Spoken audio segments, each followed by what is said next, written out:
Jaksa penuntut umum menuntut mantan Kadif Propam Polri Verdi Sambo penjara seumur hidup.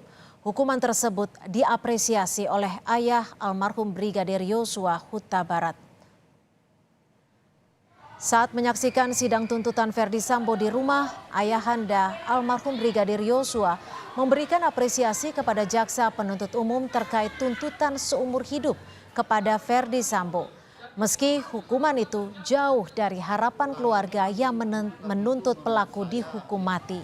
Samuel Huta Barat menilai pelaku sudah merencanakan pembunuhan anaknya dengan cara kejam.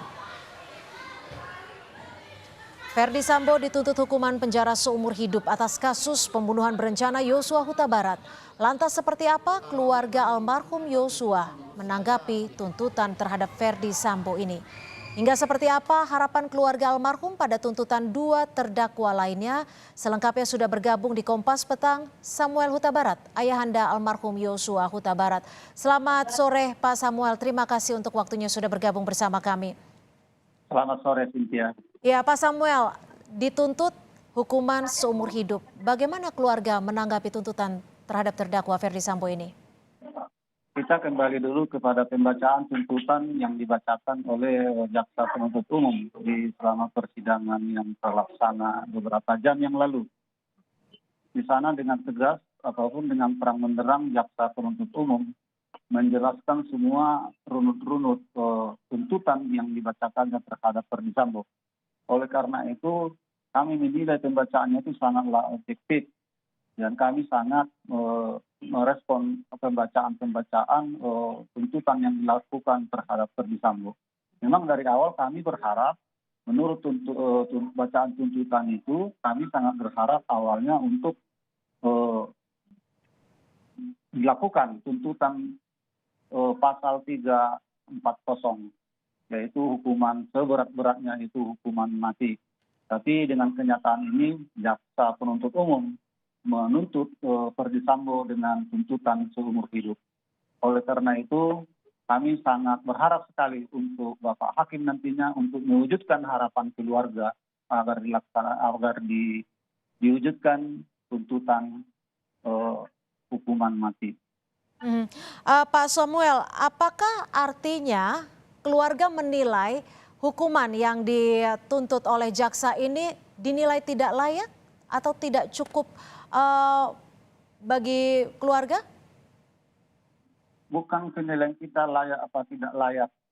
Yang kita nilai perbuatan dia selama terjadi peristiwa ini sudah sangat keji. Tidak ada arti daripada kemanusiaan lagi di Verdi Sambo. Sebab dia itu kan adalah seorang Kadif Propam yang berpangkat irjen. Seharusnya dia itu bisa mempertimbangkan, bisa memilah-milah atas tindakan dia. Jadi kalau saya menilai memang yang sepantasnya untuk dia itu hukuman mati. Kalau Anda melihatnya apakah motif yang dilakukan ataupun yang berupaya diungkap dalam sidang ini menjadi salah satu alasan? Menurut saya ya, soal motif itu menurut tenaga-tenaga ahli bilang, menurut pakar-pakar hukum, motif itu tidak begitu penting sekali. Yang penting sekarang Verdi Sambo sudah berniat dan berencana membunuh anak kita. Dengan ada tempo waktu, dia merencanakan begitu leluasa, akhirnya terjadilah pembunuhan di Duren 3.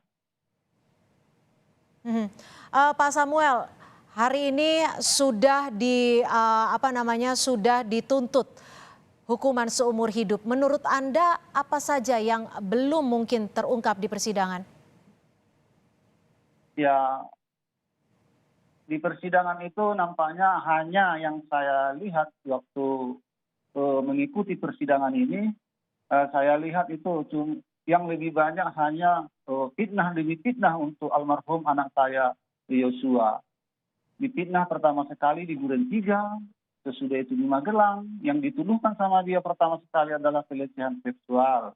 Yang kedua di Magelang pemerkosaan, dan dibanting lagi 3 kali di Magelang. Nyatanya di Magelang kan tidak ada laporan orang itu terhadap polisi yang berhak untuk menyelidiki ini semua dan visum dari dokter. Yang terakhir kemarin yang kami dengar pembacaan daripada jaksa penuntut umum berkesimpulan jaksa bahwa yang terjadi di Magelang bukan pemerkosaan, melainkan perselingkuhan. Itu diputuskan jaksa penuntut umum menurut saksi yaitu keterangan daripada si lead detektornya. Itulah kesimpulan utama yang diberikan oleh jaksa penuntut umum. Ya, Pak Samuel, berkaca dari tuntutan yang sudah ditetapkan ataupun sudah disampaikan oleh penuntut umum, baik itu Kuatmaruf, Ricky Rizal dan juga Verdi Sambo. Anda kemarin menilai Ricky Rizal dinilai tidak cukup pantas untuk dihukum 8 tahun. Apakah ini artinya keluarga menilai keadilan belum terungkap dalam persidangan ini? Memang kalau kita nilai dari sisi pekerjaannya, sedangkan si Ricky Rizal itu adalah seorang polisi, penegak hukum. Setahu saya dia itu belum di PPDH. Seharusnya si Ricky Rizal itu mulai dari Magelang hingga Jakarta bisa dia mencegah dengan cara mengantisipasi terhadap Joshua agar dia bisa entah melarikan diri atau bagaimanalah tindakannya. Ini malah dia mengamankan senjata almarhum dari Magelang hingga ke Jakarta.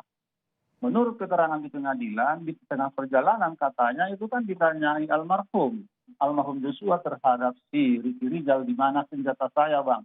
Kata dia terhadap Joshua bahwa di dashboard.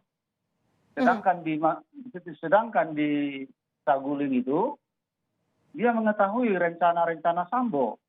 Makanya saya bilang dia mengetahui rencana Sambo, dia kan sempat dipanggil ke lantai 3 untuk merencanakan pembunuhan ini. Tetapi dia menolak.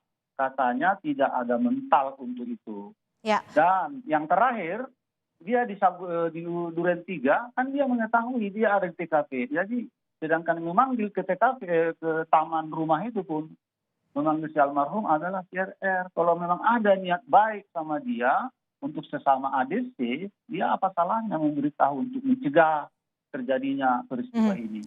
Pak Samuel, tapi selama persidangan ini apakah pihak keluarga sudah cukup puas ataupun sudah menilai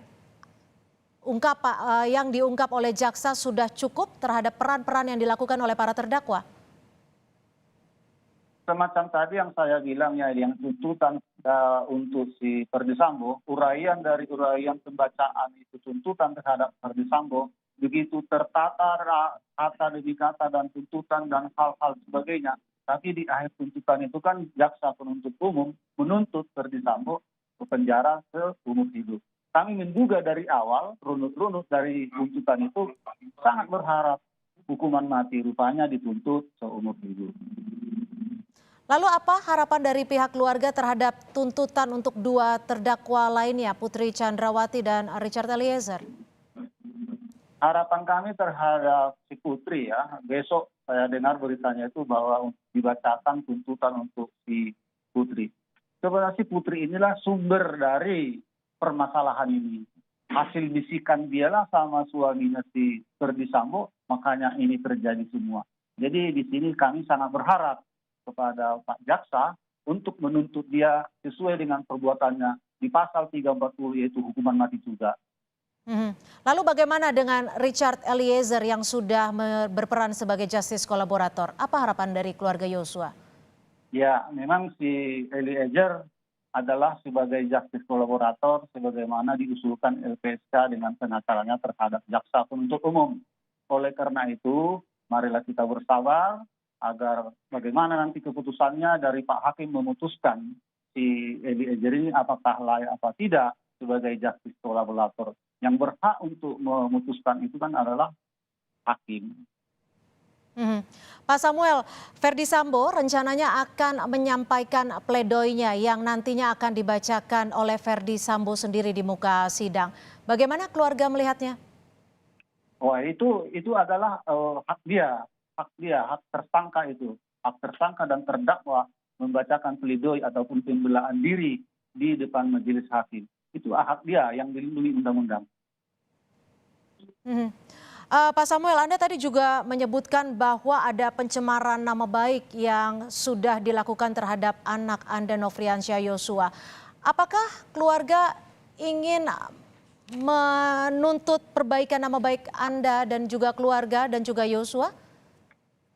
Yang kami lihat selama ini memang seperti yang saya utarakan tadi, bahwa anak kami almarhum Joshua ini selalu difitnah, apalagi dia sudah meninggal. Selalu fitnahan-fitnahan terus yang datang. Jadi kami sangat berharap melalui Pak Majelis Hakim agar nama baik almarhum dan keluarga besar supaya dipulihkan. Baik. Baik, kita akan nantikan pula esok hari dengan jadwal tuntutan jaksa terhadap Putri Chandrawati dan juga Richard Eliezer. Terima kasih Pak Samuel Huta Barat, ayah dari almarhum Nofriansyah Yosua, sudah bergabung bersama kami di Kompas Petang.